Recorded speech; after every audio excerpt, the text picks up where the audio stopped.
حي على الفلاح.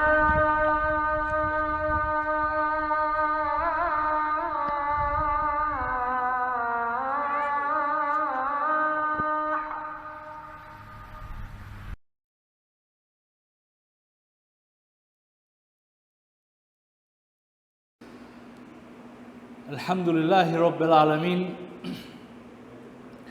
Wassalatu wassalamu ala ashrafil anbiya'i wal mursaleen. Muhammadin wa ala alihi wa ashabihi. Wa man tabi'ahum bi ihsanin ila yawmiddin amma ba'd.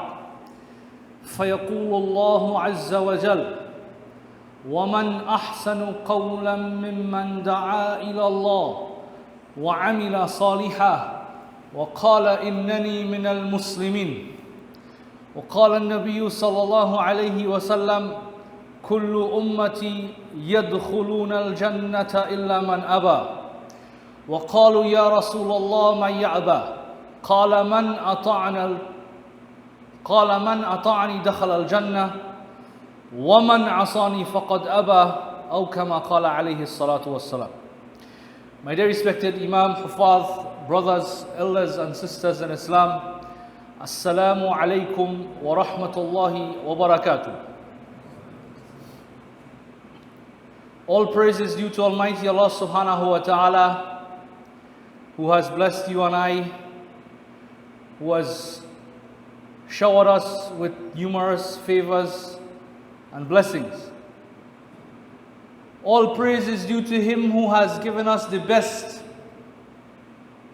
and that is the gift of Iman, to believe in His oneness, not ascribing partners unto Him, to believe that Allah subhanahu wa ta'ala sent a multitude of Anbiya, sending to you and I the last and final one, Muhammad sallallahu alayhi wasallam. He being the last,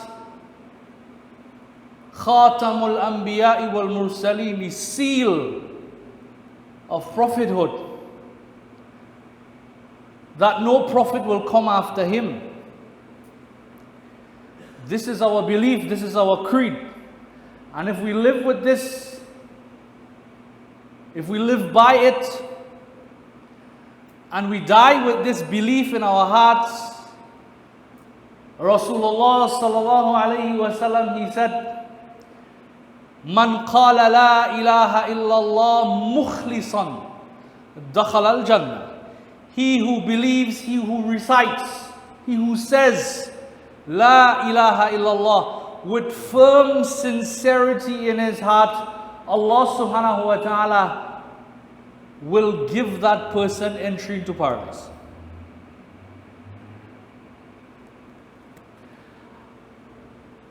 What is the most valuable thing to you today? Most precious thing to you? It differs with people. Something that is valuable, something that is precious, something that we deem priceless, we secure it, we safeguard it.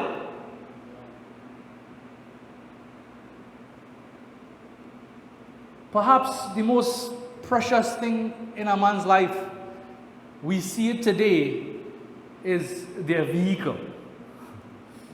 I was once driving on Kunjal Road and the road was wet. And this guy was driving in front of me very slow. And perhaps he didn't see that there was a hole. He went into the hole. My brother came out of the car, had a piece of cloth, and he was wiping the tire. Saw that with my own eyes. He should not be reprimanded.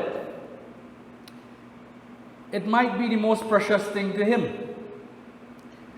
And since it is so valuable to him, he would go to these great lengths to protect it. Allah alone knows how much sacrifice he probably made to acquire that vehicle. He would ensure that if he uses it, at the end of the week, he would wash it. But not these days because we don't have water. So he would take care of this. He would go to great lengths to build a nice lofty gate to ensure that the visitors that some of us would have any night would not take it away. He would secure it. He would perhaps buy dogs, very ugly dogs, that when somebody sees it, they would run away. To protect this dog, to protect this car. My dear respected brothers and sisters, the most precious thing in the life of a believer is faith. Iman. What are the lengths that we are going to go through to safeguard it? We should. If we look in the life of the Sahaba, we would see many of them gave up their lives. Blood was spilt. Women made widows. Children made orphans. Families were broken up because of Iman. Haven't we heard the story of Bilal radiyallahu ta'ala an, persecuted because he believes in La ilaha illallah?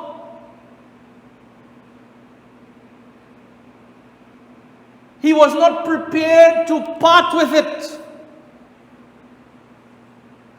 He was made to lie on the scorching sands of Makkah, whipped, beaten.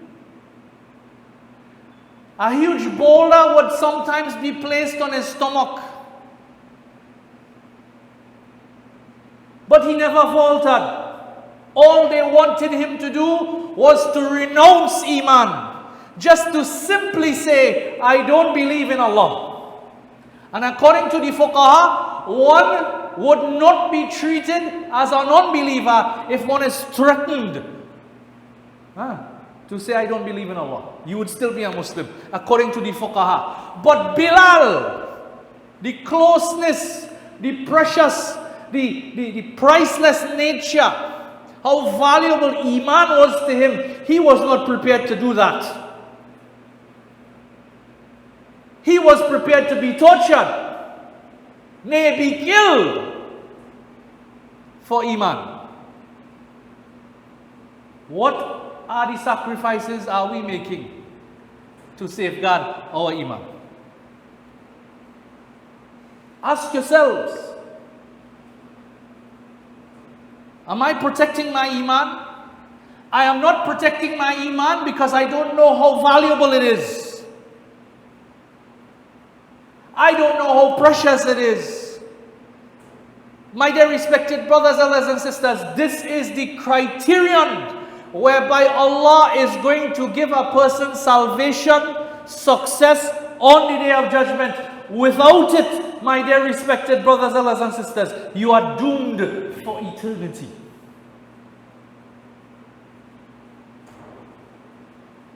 Do we understand what eternity means? Forever. Many of us, we don't think it is priceless because we don't understand what Iman is. Rasulullah sallallahu alaihi wasallam is with his nephew Ibn Abbas. He is telling Ibn Abbas radiyallahu ta'ala anhuma, Ya bunayya, ihfadhillaha yahfadhka. O my son, guard the orders of Allah subhanahu wa ta'ala and Allah will protect you. Ihfadhillaha tajidhu tujahak. When you guard the orders of Allah, Allah will be right there in front of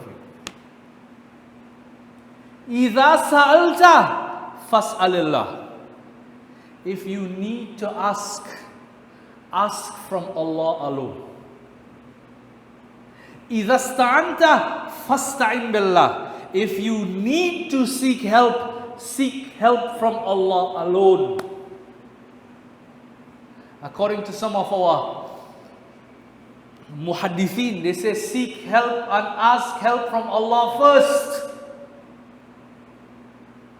Because the people you are going to ask for help, they also need help from Allah subhanahu wa ta'ala.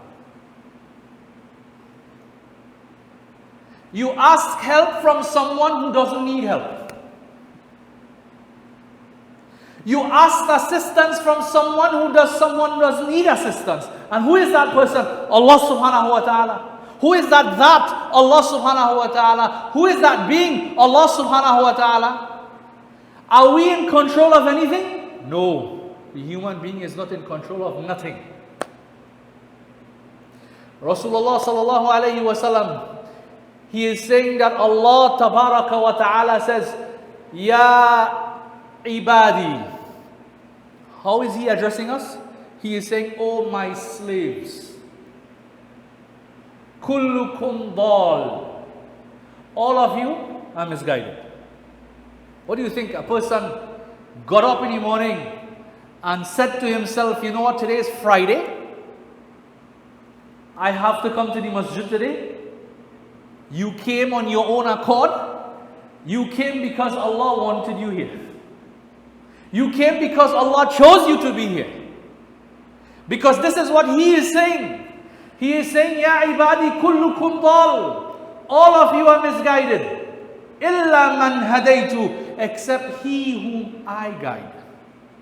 Fastahduni. Seek guidance from me. Ahdikum. I will guide you. Do you think it is limited to guidance? Allah continues. He says, Ya ibadi, O my slaves. Kullukum ar. All of you are naked. What do you think? You grew up to be a big man and then realized that the clothing that you have on your backs has become small. So you know what? I'm going to go to JD's or I'm going to go to Gulf City and buy clothes for myself. You think this came into your mind by yourself just like that? Allah subhanahu wa ta'ala is saying, Kullukum ar. All of you are naked. Illa man kasawtu. Except he whom I clothe. Fastaksuni, seek clothing from me. Aksukum, I will clothe you. What do you think? It's limited to just clothing and guidance? No. Allah subhanahu wa ta'ala, He continues. He says, Ya ibadi, kullukum ja'. All of you are hungry. All of you, mankind in its entirety, all of them are hungry. Illa man at'amtu, except he whom I feed. Fastat'imuni, so seek provisions from me. Ut'imkum, I will feed you. What is in the hands of the human being? Iman teaches you. Iman tells you that you are weak. In fact, Allah subhanahu wa ta'ala alludes to that fact in the Quran. He says, خُلِقَ الْإِنسَانُ ضَعِيفًا. The human being was created weak. You, us, we are not in control of anything. We are in need of Him. But today, many people, they think, you know what, we don't need Him. I am in control. And this is a sign of weak Iman.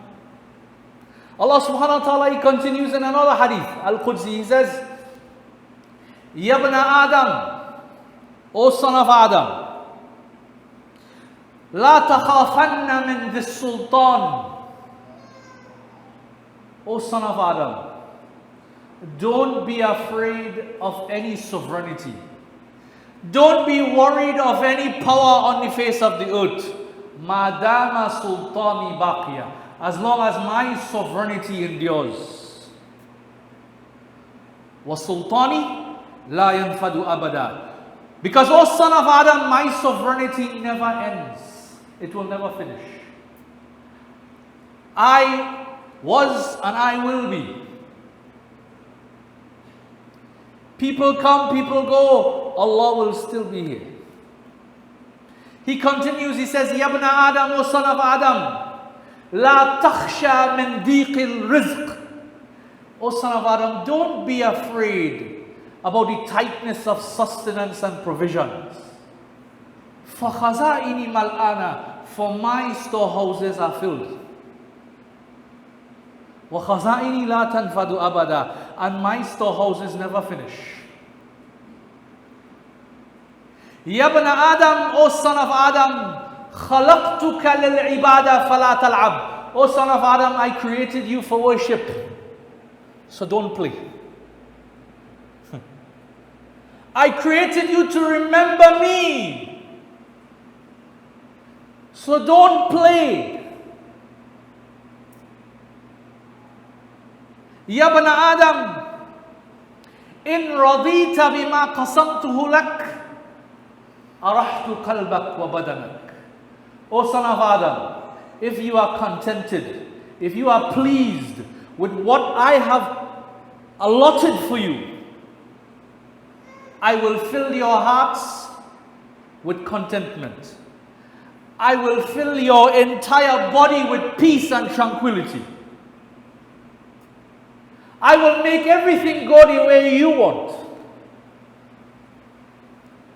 Ya ibn Adam, in lam tarda bima qasamtuhu lak. But O son of Adam, if you are not pleased, if you are not contented with what I have proportioned for you, فَوَعِزَّتِي وَجَلَالِي, I swear by my greatness and by my grandeur, لَأُصَلِّطَنَّ عَلَيْكَ الدُّنْيَا, I will release the dunya upon you. I will give it to you. تَرْكُضُ فِيهَا كَرَقْدِ الْوُحُوشِ فِي الْبَرِيَّةِ, you will graze in it just like the cattle graze. Many people I know, they are farmers here. When you let your cattle go in the field, they graze to their heart's content, isn't it? It is as though the grass is not going to finish. Graze, graze, go ahead. But you know what Allah says? ثُمَّ لَا يَكُونُ إِلَّا مَا قَسَمْتُهُ لَكَ, but you will still not receive except that which I have given to you. يَا ابْنَ آدَمْ خَلَقْتُ السَّمَاوَاتِ وَالْأَرْضَ وَلَمْ أَعْيَا بِخَلْقِهِنْ. O son of Adam, I created the sky, I created the earth, and it never tired me in the least. أَفَيَعِينِي رَغِيفَةَ عَيْشٍ أَسُوقُهُ لَكَ. What do you think? It will tire me to send to you bread. Bread that you want and desire if you raise your hands to me. Do you think that will be difficult for me? This is Iman. Dependence on Allah subhanahu wa ta'ala. But Allah subhanahu wa ta'ala, He continues. He says, Ya ibn Adam. And this is the problem we have today. He says, Ya ibn Adam, La tatlub minni rizqa ghad. He says, O son of Adam, don't ask of me, don't desire of me the provisions of tomorrow.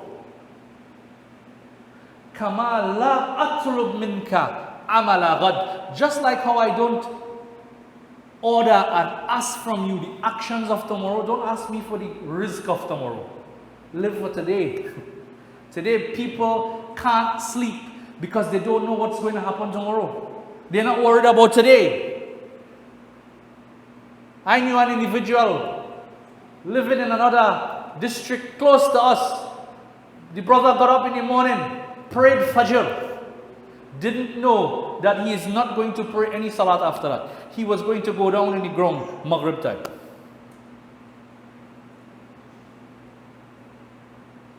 Why worry about something that is not in your hands? Allah is our sustainer. He is our nourisher. When I say La ilaha illallah, I am negating every single power besides Allah. Nothing harms, nothing benefits illallah except by the permission and will of Allah subhanahu wa ta'ala. And this is how a Muslim should live.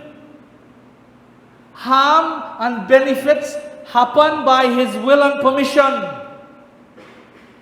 It doesn't happen because I want it to happen so. It doesn't happen because somebody did so and so. This is what Iman is.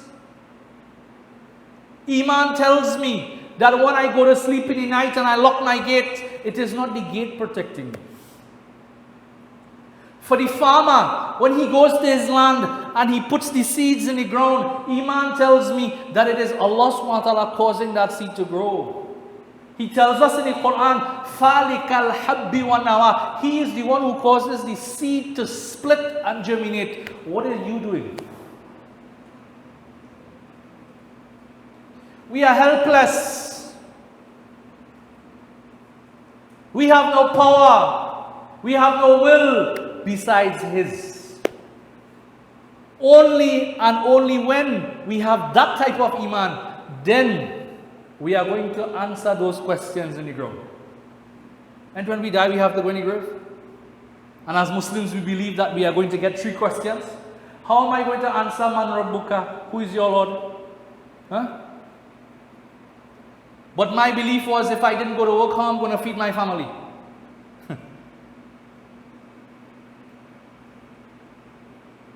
They are telling you today, have family planning. Don't have more than 3 children. You will not be able to feed them. Don't you know that that is going against the order of Allah subhanahu wa ta'ala? I'm not saying don't have children, or stop having children, Allah is saying, La taqtulu awladakum khashyatan min imlaq. Don't kill your children out of fearful of poverty, because you are not sustaining them. Allah is sustaining them. And this is what He says in the Quran. What are you doing? This is Iman. This is the faith that we are ordered to have. Only then are we going to answer Man Rabbuka, who is your Lord. Today you could memorize all the answers. Have it in your mind. Write it down on a piece of paper. Keep it in your wallet. Nay, let them write it down and throw it down in the box with you in the grave. Let them throw down the answers in the grave too.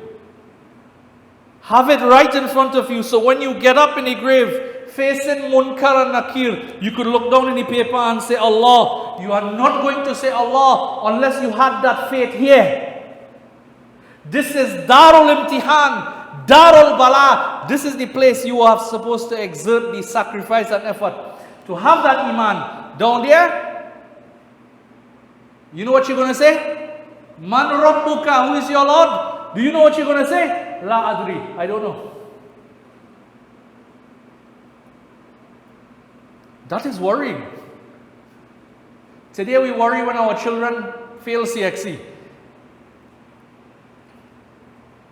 It's like the end of the world.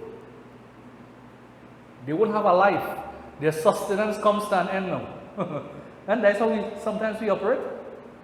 That is it. They can't live.